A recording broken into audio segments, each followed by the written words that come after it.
Le président de la République démocratique du Congo a fait hier au Palais du Peuple l'état de la nation devant les deux chambres réunies en congrès dans un discours qui a décortiqué presque tous les secteurs de la vie politique, économique et sociale. Le chef de l'État a éclairé, n'est-ce pas, sur ce qui est fait, ce qui est en train de se faire et les perspectives d'avenir. Décryptage du discours du chef de l'État Joseph Kabila, Kabangé, c'est avec les invités. Le premier, c'est Dieudonné Mouenzé, député national honoraire. Il est membre du Conseil national du PPRD, de la majorité présidentielle, bien sûr. Et nous avons Aigle Kalonji, il est juriste de formation et analyste politique. C'est avec eux que nous allons devoir décrypter, n'est-ce pas, le discours de Joseph Kabila Kabangé prononcé hier devant les deux chambres du Parlement réunies en congrès. Mais bien avant cela, suivez ce reportage réalisé par la rédaction du groupe L'Avenir. C'est signé Georges Bakabaka Ngese Matolou. Devant les députés nationaux, les sénateurs et une pluralité de personnalités et convives, le président de la République a brossé l'état de la nation. Joseph Kabila a fait état de progrès accomplis en rapport avec les conclusions des concertations nationales. La consolidation de la paix, premier défi issu des concertations nationales, a été atteint, a dit le président Kabila qui a rendu hommage aux FARDC, mais également aux victimes des tueries de Béni. Joseph Kabila a promis la poursuite de la réforme du secteur de la sécurité et annoncé la redynamisation de l'opération de désarmement, démobilisation et réinsertion des groupes armés, tout en relevant quelques chiffres. Plus de 5000 réinsertions et plus de 1000 armes individuelles récupérées. Si le premier objectif des concertations nationales consistant à gagner la guerre a été atteint, le deuxième, axé sur la mobilisation à la reconstruction, est en voie d'être gagné, a déclaré le président. C'est dans cette optique qu'il a situé la mise en place du gouvernement de cohésion nationale dont il a rappelé les missions, à savoir consolider la paix, restaurer l'autorité de l'État, appliquer les recommandations des concertations nationales, mettre en œuvre la décentralisation, améliorer les conditions sociales de la population et poursuivre la reconstruction du pays. Joseph Kabila a salué l'enracinement de la culture démocratique en RDC et fustigé les dérapages traduits notamment en termes de violences verbales et physiques. Pour le président de la République, l'hémicycle du Parlement doit demeurer le temple du dialogue et des échanges et non se transformer en arène ou lieu de confrontation sans règles et sans limites. Et à Joseph Kabila de marteler, les parlementaires doivent demeurer des règles et des modèles de la nouvelle citoyenneté. S'appesantissant sous la responsabilité des parlementaires, le magistrat suprême les a invités à faire diligence quant à l'adoption d'une série de lois, notamment en rapport avec la Caisse nationale de péréquation, la loi portant statut des chefs coutumiers, la loi fixant les limites des provinces. Le chef de l'État s'est aussi penché sur la réforme de la territoriale, l'identification de la population, les processus électoraux. Il a exalté et encouragé la culture du dialogue tout en rassurant. Ma main a toujours été et reste tendue quand il s'agit de dialoguer entre Congolais. Aux partenaires étrangers qui ont coutume de s'ingérer dans les affaires internes des Congolais, Joseph Kabila a été clair. La RDC est prête à recevoir des avis, des conseils et des suggestions, mais jamais des injonctions. Le peuple congolais n'est pas n'importe quel peuple, a rappelé Joseph Kabila, qui a trouvé l'occasion de remuer les souvenirs des glorieuses personnalités précurseurs et pionniers de la République. Le peuple congolais, c'est les descendants de Béatrice Kimpavita, de Simo Kimbangu, de Joseph Kasavubu, d'Antoine Gizenga et de Patrice Emery Lumumba. Sur le plan économique, le président Kabila a relevé des progrès. La stabilité macroéconomique est devenue une marque de notre économie, a-t-il déclaré. Joseph Kabila, qui entend faire de l'économie de son pays un multiplicateur des opportunités, a salué les progrès sur l'amélioration du climat des affaires. La suppression d'une trentaine de taxes fluviales sera suivie de mesures similaires dans d'autres secteurs, a-t-il poursuivi. Les améliorations des secteurs miniers et énergétiques ont été abordées. La révision du code minier s'impose comme une urgence, a dit Joseph Kabila, qui a aussi évoqué les perspectives d'exploitation du gaz méthane, sans omettre le projet de loi sur les hydrocarbures comme nécessité dans le secteur. Les secteurs agricoles, le projet de réunification des provinces, l'assainissement du secteur forestier, la gestion rationnelle des problèmes fonciers, la lutte contre les constructions anarchiques ont été exposés par Joseph Kabila. Enfin, la santé, l'éducation, l'enseignement supérieur et universitaire, les nouvelles technologies de l'information et de la communication, la question de parité n'ont pas été occultées. Voilà, merci à Georges Bakabakangese qui a réalisé ce reportage. Aigle Kalonji, vous avez suivi le discours du chef de l'État dans sa globalité. Comment l'avez-vous apprécié?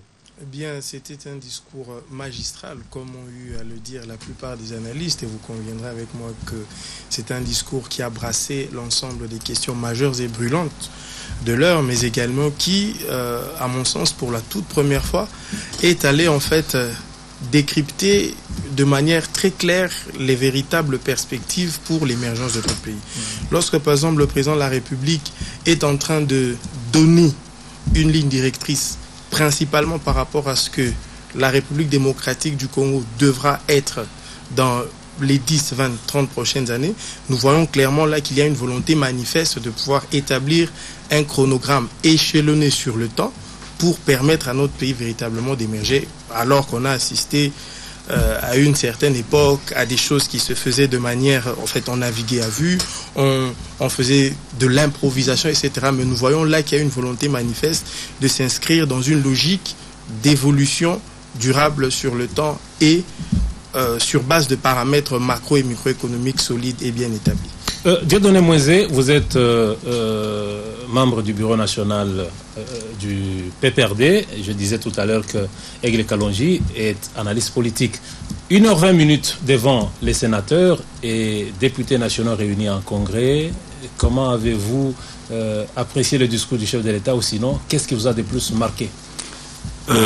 Monsieur le journaliste, d'abord il faut souligner que le discours du chef de l'État prononcé hier devant les deux chambres réunies en congrès est essentiellement d'abord un discours constitutionnel, c'est-à-dire prévu par les dispositions pertinentes de la Constitution, qui prévoit qu'en fin d'année, le chef de l'État puisse prononcer un discours devant les deux chambres réunies en congrès sur la politique de la nation.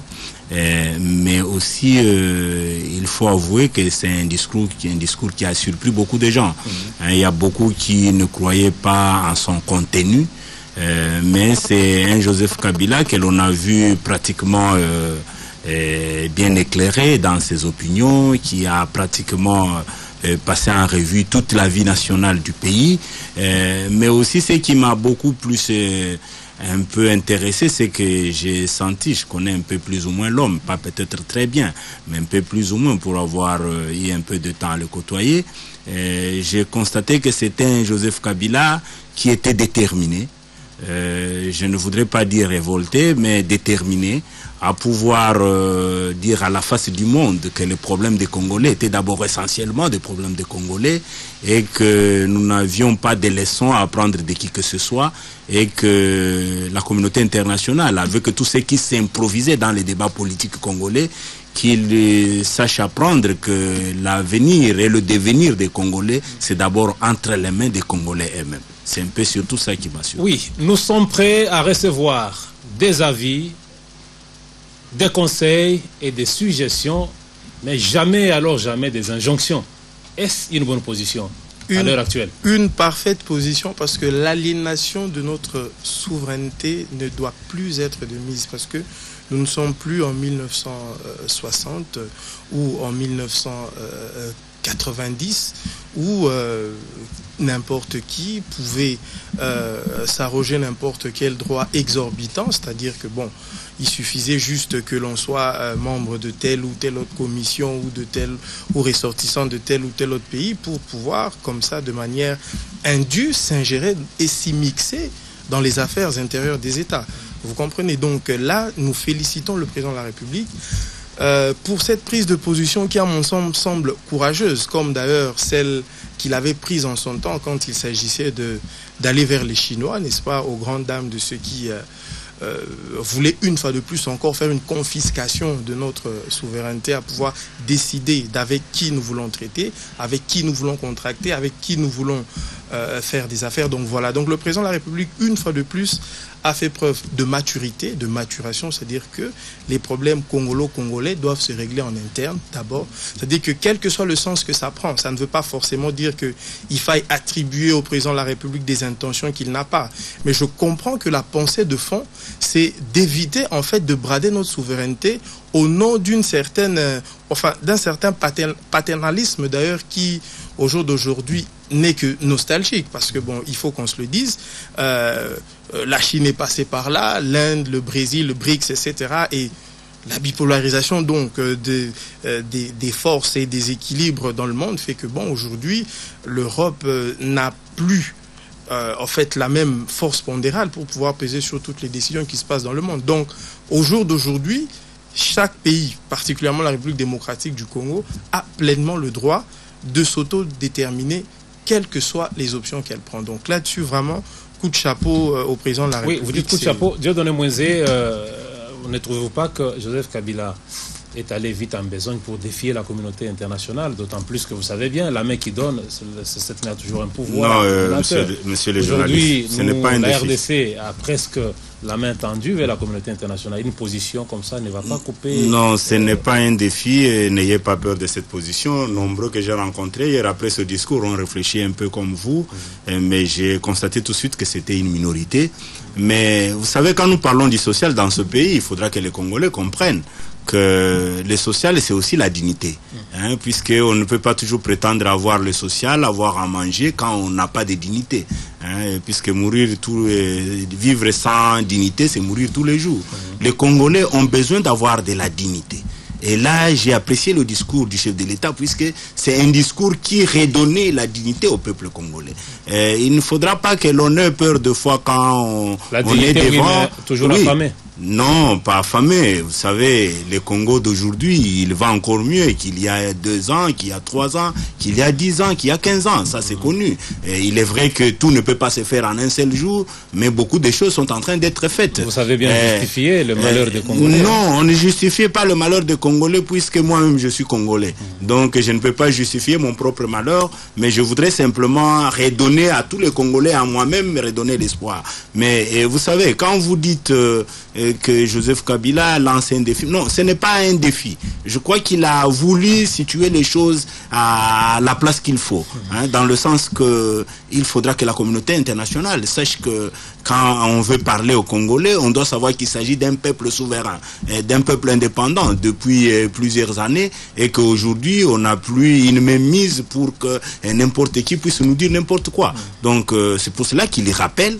Et il le dit bien, que nous avons besoin des conseils. Nous sommes dans les conseils de la nation, nous ne pouvons pas naviguer seuls, nous ne pouvons pas être en solitaire. Mais il est vrai que dans ce concert des nations, nous devons garder notre dignité et notre souveraineté. Nous avons besoin de conseils tout naturellement, nous avons besoin des avis tout naturellement, mais pas des injonctions où un monsieur se mettrait quelque part en train de nous donner des leçons. Non, c'est pour cela que Joseph Kabila, le président de la République, il rappelle, puisque à un certain moment, ceux qui agissent un peu comme par routine, et ceux qui agissent aussi un peu comme par comparaison. Mais le peuple congolais n'est pas n'importe quel peuple. Et il l'a dit, nous avons de l'histoire, une histoire tout à fait particulière. Qu'est-ce qu'il a voulu dire par là? Il a voulu dire beaucoup de choses à la fois. Beaucoup de choses à la fois, c'est pour cela qu'il a rappelé la mémoire de beaucoup de personnes. Pour simplement dire que nous ne sommes pas à comparer à n'importe quel peuple. Nous avons nos particularités, et quand on veut parler au peuple... charge sans dépendre de la communauté internationale. Oui, c'est-à-dire quand on veut parler au peuple congolais, on doit avoir des retenues. On doit savoir que c'est un peuple qui est indépendant, qui est souverain, et un peuple qu'on ne peut pas manipuler à souhait. Qui n'aura pas besoin d'une assistance de la communauté internationale. Non, l'assistance, c'est autre chose. C'est ce que je vous disais. D'ailleurs, vous devez savoir qu'il s'agit d'une coopération bilatérale. Tous ces gens aussi qui cherchent à nous faire des injonctions, il ne faut pas croire qu'ils n'ont pas besoin du Congo. Le Congo est tellement envié. Le Congo, beaucoup de gens ont besoin du Congo. Donc il ne faut pas croire et c'est vrai que les gens, il n'y a que le Congo qui a besoin des autres. Non. Peut-être apparemment, puisque nous avons besoin des aides, quand vous voyez l'analyse de notre loi des finances et du budget, on a tendance à croire qu'il y a bien sûr une portion importante de recettes extérieures. Mais les recettes extérieures que nous avons par rapport à ce que nous donnons au monde extérieur, je crois que c'est disproportionnel. Mais, monsieur Pamphile, je crois que c'est de l'histoire, il faut rappeler. Il y a aujourd'hui des grandes puissances qui se sont constituées, qui se sont construites, qui se sont bâties sur base des richesses naturelles du Congo. Ça, vous le savez. Pendant que le Congo lui-même... Oui, nous avons un peu cette difficulté. C'est pour ça que nous faisons toujours un effort pour nous conscientiser et dire à tous les Congolais que nous devons nous prendre en charge. Donc, enrichissons les autres et demeurons pauvres. Non, nous ne pouvons pas enrichir les autres. Il est vrai que nous avons la chance d'avoir des ressources naturelles tout à fait importantes, mais nous devons savoir comment capitaliser ces ressources naturelles. Et le chef de l'État l'a rappelé également hier. Donc ça, c'est la charge qui nous revient, puisque Dieu nous donne ce qu'il peut nous donner, mais à nous-mêmes les Congolais de valoriser ce que nous devons avoir et ce que nous avons comme sol et sous-sol. Et le chef de l'État a eu des mots justes. Oui, il a eu des mots justes, Aigle Kalonji, par rapport à la sécurité. Joseph Kabila tient à la réforme des services de sécurité et de l'armée, et il poursuit que la situation sécuritaire de la RDC ne justifie pas le maintien, n'est-ce pas, d'un contingent de 20 000 hommes de la MONUSCO, étant donné que la République démocratique du Congo ne connaît pas des guerres classiques. Aujourd'hui, l'impression que nous avons, c'est qu'on n'a plus besoin de la MONUSCO. On prétend avoir gagné la guerre, avoir consolidé la paix. Non, pas qu'on prétend avoir gagné, mais cela est une suite logique. Rappelez-vous qu'avant, c'était d'abord la MONUC, n'est-ce pas, qui était venue d'abord en tant que mission d'observation, qui peut-être n'avait pas le droit d'intervenir de manière directe dans les théâtres de conflit. Et après, à un moment donné, bon, il fallait revoir le mandat, etc., ce qui a été fait maintenant. Donc, à un moment donné, au jour d'aujourd'hui, comme le président de la République a eu à le rappeler, c'est-à-dire que les problèmes sécuritaires qui, au jour d'aujourd'hui, quelquefois sévissent particulièrement à l'est de notre pays, en fait, relèvent plus, comme le président de la République l'a si bien souligné. Bon, peut-être qu'à l'est, c'est militaire, mais en dehors, il s'agit d'opérations carrément de maintien de l'ordre, des opérations de police qui ne nécessitent pas ou ne justifient pas autant de casques bleus sur notre sol. Sans oublier aussi que, bon, la MONUSCO a des bons côtés, certes, que nous connaissons, mais également, nous savons quelquefois ce qui se fait en douce et qui forcément n'est pas pour l'intérêt de notre pays. Alors, moi, j'aimerais bien qu'on se pose la question, 20 000 hommes, pour quel intérêt ? Pour quelle raison? Quel est, au jour d'aujourd'hui, l'apport substantiel que nous pouvons attendre au jour d'aujourd'hui de la MONUSCO? Parce que notre pays, à un moment donné, a su reprendre, n'est-ce pas, sa capacité de pouvoir assumer ses fonctions et ses missions régaliennes. Donc, au jour d'aujourd'hui, la MONUSCO, pas être sans objet, mais enfin, je veux dire que, bon, ils nous ont aidés comme ils l'ont pu. Bon, maintenant, il faudrait peut-être laisser à nos vaillantes phares d'essai d'exercer, n'est-ce pas, oui, leur mission classique. Je sens combien tu souffres pour justifier la position du chef de l'État. Non, en fait, ce n'est pas. Non.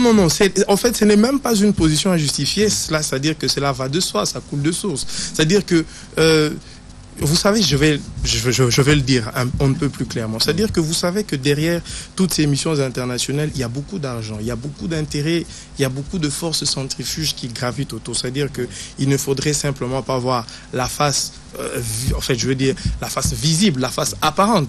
Il y a derrière la face B. Il y a derrière des groupes d'intérêts, quelquefois très puissants. La RDC voudrait mettre fin. Non, c'est-à-dire qu'à un moment donné, oui, lorsque nous remettons une main absolue sur le contrôle de nos ressources, particulièrement sur nos métaux sensibles et nos minéraux stratégiques, parce que vous voulez que nous en parlions, eh bien, à un moment donné, oui, l'État doit reprendre ses droits partout. D'accord. Parce que, juste pour renchérir, parce que c'était quand même très curieux de voir que, généralement, l'insécurité sévissait toujours autour de Walikale, partout là-bas, précisément là où il y a la MONUSCO. Non, pas là où il y a la MONUSCO, c'est pas ce que je veux dire. Là où il y a les richesses que vous connaissez et qui sont très convoitées. D'accord. Dieudonné Moïse, est-ce que la RDC, par les biais de son armée, la police, services de sécurité, serait-elle capable de sécuriser les territoires nationaux sans la MONUSCO et d'autres forces internationales? Monsieur le journaliste, il faut d'abord préciser tout de suite que nous n'allons pas nous passer de la MONUSCO aujourd'hui. Et le chef de l'État n'a pas dit le contraire. Le chef de l'État n'a pas dit qu'on n'avait plus besoin de la MONUSCO, non. Il n'a pas pu justifier la présence de plus de 20 000 hommes sur notre sol. C'est ça le problème. Et je crois que c'est connu de tous. puisque pas simplement que nous avons la face apparente, mais il faut aussi savoir qu'une mission de maintien d'ordre comme la MONUSCO a un coût.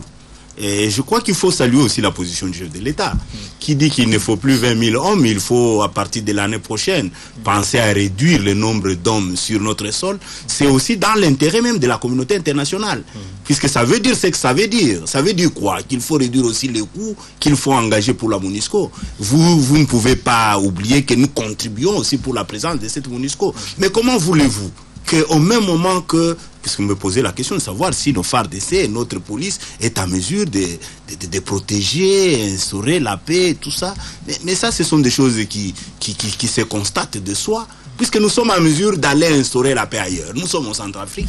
Mais si nous sommes ailleurs, c'est que nous sommes déjà capables. Ce n'est pas pour rien que la communauté internationale accepte que nous puissions aller mettre de l'ordre ailleurs. Comment pouvons-nous accepter d'aller mettre de l'ordre dans la case d'autrui alors que nous sommes incapables ou qu'il est constaté de manière notoire que nous sommes incapables de mettre de l'ordre? Donc le fait qu'on accepte que nous soyons... Alors qu'on continue à tuer, il y a pas très longtemps que 36 personnes ont été encore guillotinées à l'est du pays, et vous vous contentez d'aller en Centrafrique. Monsieur le journaliste, je dois vous dire que le cas que vous évoquez est un cas tout à fait malheureux et tout le monde déplore. Mais je crois que le chef de l'État a aussi à le dire. Même vous êtes de la presse, vous le savez. Ce n'est pas une guerre classique, et ça c'est dit. Il s'agit simplement de malfrats. Je voudrais même dire que il s'agit de terroristes, comme ça existe partout. Et les grandes puissances ont été frappées pendant le jour. Alors nous ne sommes même pas une grande puissance, mais on nous frappe pendant la nuit. Et donc vous comprenez que c'est encore tolérable. Les grandes puissances ont été frappées par les terroristes pendant le jour, je dis bien, et dans l'espace de beaucoup de temps. Donc c'est vous dire que si au Congo, on arrive à nous frapper pendant la nuit, c'est encore tolérable, mais je ne dis pas que c'est bon. Non, je n'accepte pas. J'ai dit que ça ne passe pas. Mais j'ai dit simplement que c'est à comprendre qu'il s'agit d'un terrorisme auquel nous devons faire face, mais ça ne peut pas justifier la présence de 20 000 hommes, puisqu'il ne s'agit pas d'une guerre classique, puisque même quand on est en train de nous frapper, mais la MONUSCO est à côté, qu'est-ce qu'elle fait? Et le chef de l'État dira, qu'est-ce qu'elle fait? Si j'ai une bonne souvenance, que ceux-là qui ont commis des gaffes, qui ont tué à l'est du pays, ils ne resteront pas impunis. Moi, j'ai l'impression que ce sont les procès de bonne intention. Non, ce ne sont pas les procès de bonne intention, c'est la vérité. Et je crois qu'au moment où nous parlons, il y a ceux qui ont commis des gaffes à Béni qui sont déjà punis. Ça, je crois que vous avez déjà suivi les procès. Donc ça va se poursuivre. Il faudra que l'on arrive à dénicher tous les auteurs et les co-auteurs de tous ces massacres de Béni.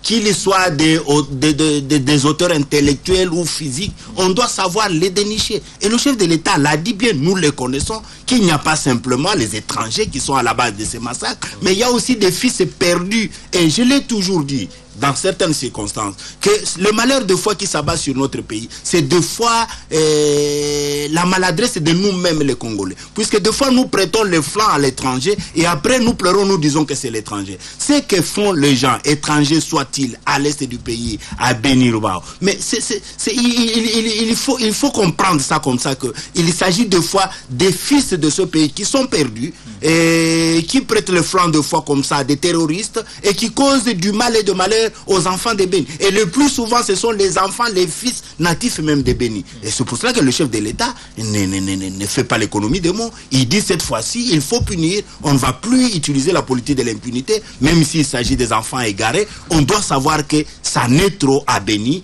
Il y a eu beaucoup de massacres.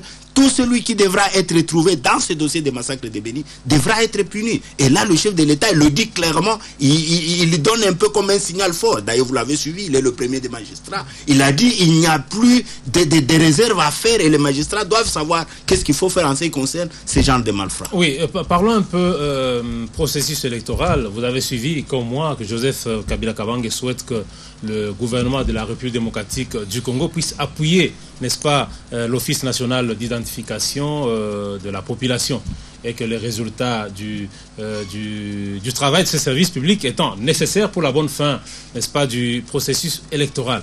L'opposition semble comprendre que Joseph Kabila voudrait faire glisser le calendrier électoral ou sinon bousculer le calendrier électoral parce que l'identification, ce n'est pas une affaire qui sera faite en une semaine ou un mois. Bien, ok, d'accord, je vous réponds si vous permettez. Oui, je fais allez-y. juste un petit pas rétrospectif. Bon, ce que je voudrais dire à l'honorable, c'est que bon, il est vrai au jour d'aujourd'hui que beaucoup pensent qu'il est nécessaire que nous ayons la MONUSCO, mais il faudrait réfléchir à très près si finalement la MONUSCO elle-même n'est pas une source de problème pour nous plutôt qu'un vecteur de solution. Bon, ça, je laisse la réflexion aux uns et aux autres.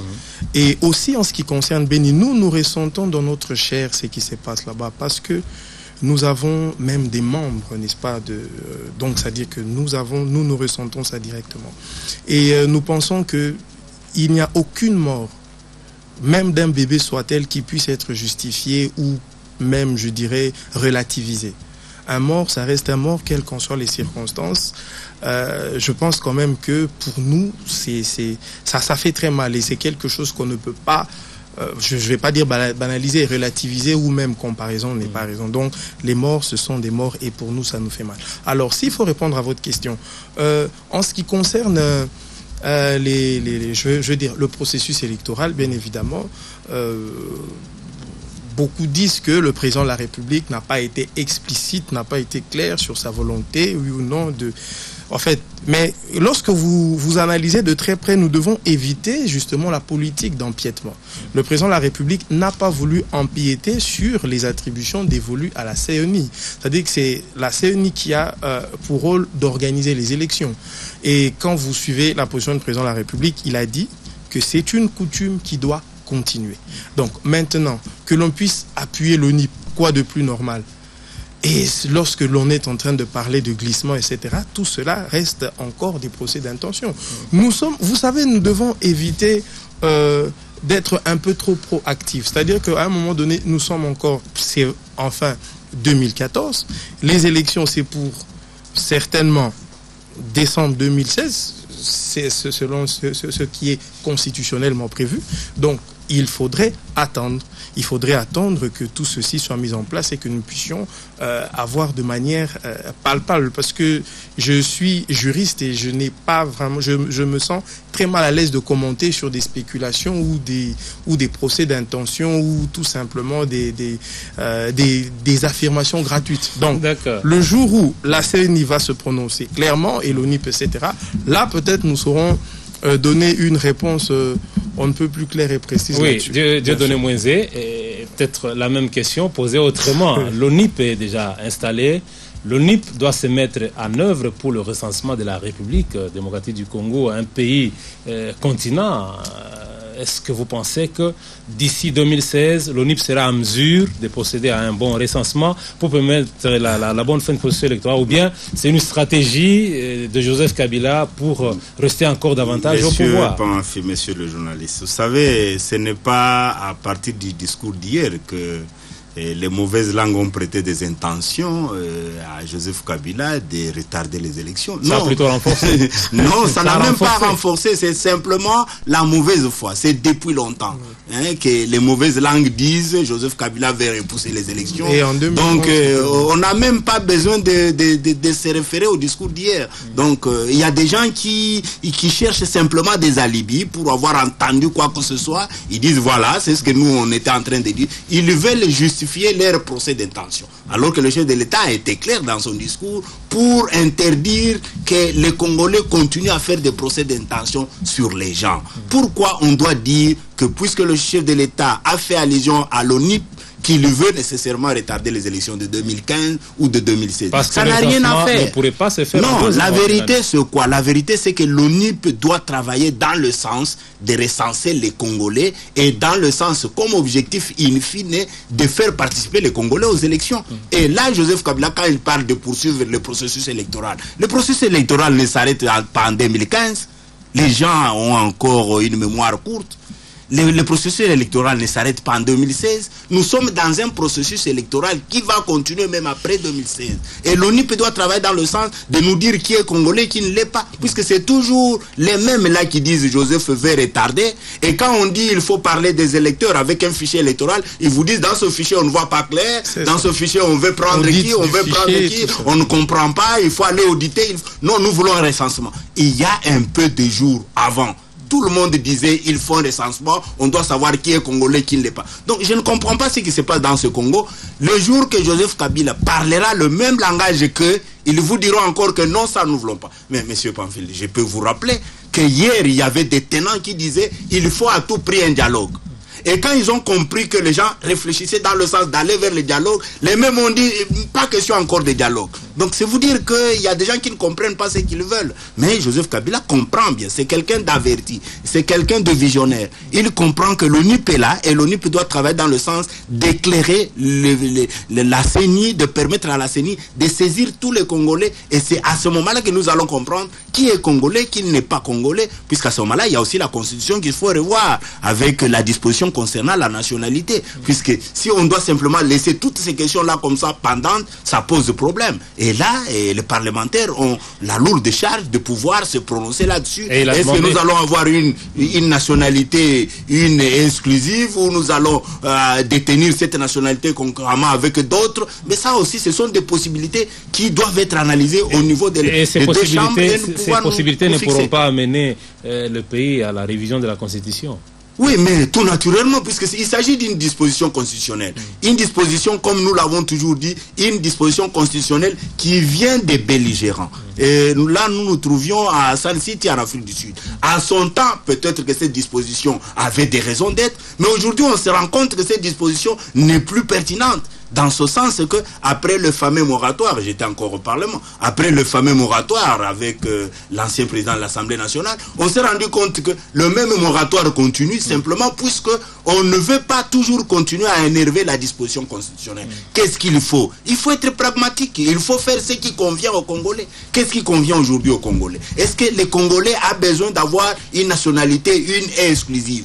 Je crois que la réponse est un non, tout de suite. Puisqu'aujourd'hui, vous avez des gens qui ont beaucoup de nationalités. Et c'est même irréaliste aujourd'hui par rapport aux pratiques dans le monde. Donc, ce qu'il faut, c'est quoi? À son temps, peut-être que ça avait une raison d'être. Mais aujourd'hui, on comprend simplement que les Congolais, il peut être congolais, mais il peut détenir à côté de ça une autre nationalité, mais sans pour autant gêner les intérêts des Aigle Kalonji, je comprends que la révision de certaines dispositions constitutionnelles s'avère indispensable. Bien, de certaines dispositions constitutionnelles, oui. Et cela même, nous l'avons eu à le rappeler plusieurs fois. Donc, à un moment donné, si il faut au jour d'aujourd'hui parler de la nationalité congolaise, une exclusive, il faut parler, par exemple, de la mise en place des 24 provinces. Donc, il y a beaucoup de choses qui sont au jour d'aujourd'hui obsolètes et en déphasage avec la réalité. Donc, il y a nécessité de pouvoir réviser cela. Et donc, que le débat de la révision constitutionnelle s'invite dans nos salons et partout, c'est quelque chose de normal. Il faudrait d'abord que l'on sache que la révision constitutionnelle est d'abord avant tout constitutionnelle. Il ne faudrait pas faire de la révision constitutionnelle un tabou. Et même le débat constitutionnel profond n'est pas un tabou. Ok. Est-ce que... D'accord, on aura le temps d'en parler. Peut-être pour terminer, Joseph Kabila dira du haut de la tribune au Congrès qu'il est descendant de Kimpan Vita, descendant de Simo Kimbangu, descendant de Antoine Gizenga, descendant de Mzee Laurent Désiré Kabila. Il a oublié de citer Laurent Désiré Mobutu, il a oublié de citer Etienne Tshisekedi. Est-ce qu'il a oublié ou il l'a fait sciemment? Au nom de la cohésion nationale, cela ne va pas toucher les successibilités. Pourquoi vous dites qu'il a oublié? Vous croyez que Joseph Kabila peut oublier? Il oublie. Et vous pensez qu'il a fait sciemment? Non, je ne dis pas aussi qu'il a fait sciemment, il sait ce qu'il a dit. Il sait ce qu'il a dit. Est-ce que ça renforce, et même nous renforce la cohésion nationale? Non, la cohésion nationale n'est pas nécessairement ce que vous voulez dire. Il ne faut pas que dans un contexte... Est-ce qu'il n'y a pas eu d'hostilité? Non, il n'y a pas d'hostilité. Il a dit des choses vraies. Il a dit des choses vraies. Puisqu'à ce moment-là, il parlait de quoi? Il parlait du peuple congolais qui n'aime pas n'importe quel peuple. Et il a fait allusion à la résistance. Je crois que c'est un peu ça. Il a fait allusion à la résistance par rapport aux pressions internationales. Et quand il évoque la mémoire ou les mémoires de tous ces gens, mais vous comprenez que chacun se situe dans l'histoire à une certaine période de cette histoire.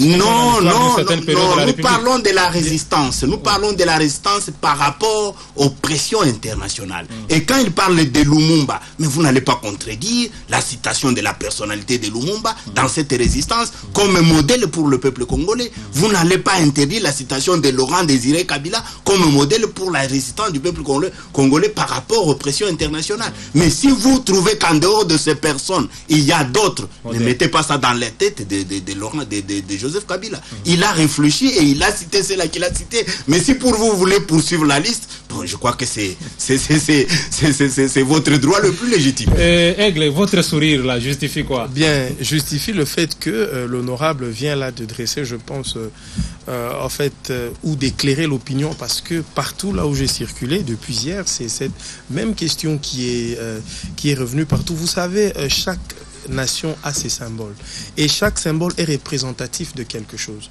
Je pense que si peut-être il avait parlé du caractère je veux dire fort et puissant, par exemple vis-à-vis duquel le président Mobutu tenait par exemple à l'intégrité du Congo, il aurait pu le citer, mais comme l'a dit l'honorable, le contexte était différent. Donc il ne faudrait pas que les gens voient là une omission volontaire du président de la République ou une hostilité vis-à-vis de Mobutu, qui a eu certes ses déboires et il y a des choses que nous avons à lui reprocher, mais il a quand même eu aussi des paradigmes qu'il a défendus et qui jusqu'aujourd'hui sont restés aussi des idéaux pour nous. L'unité, papa moko, maman moko, écolo moko, etc. Il y a aussi des choses qu'on peut mettre à son actif, mais simplement le contexte était vis-à-vis de la communauté internationale. Et vous ne me direz pas ici sur ce plateau que Mobutu était toujours en contradiction avec ce que disaient les Américains, les Belges et les Français. Je pense que ça serait intellectuellement malhonnête de le dire. Voilà, voilà, merci mesdames et messieurs, c'est sur cette note que nous terminons cette émission. Nous recevions pour vous Dieudonné Mouenzé, honorable député et membre du bureau politique du PPRD. Là, nous sommes dans la majorité présidentielle. Tout à fait. Et Aigle Kalonji, juriste de formation, et nous les recevions en sa qualité d'analyste politique. D'ici là, portez-vous bien. Nous nous retrouvons le mardi prochain à la même heure pour un autre numéro 2. Invité de la rédaction. Merci Pamphile. Merci. Allez, merci. Merci.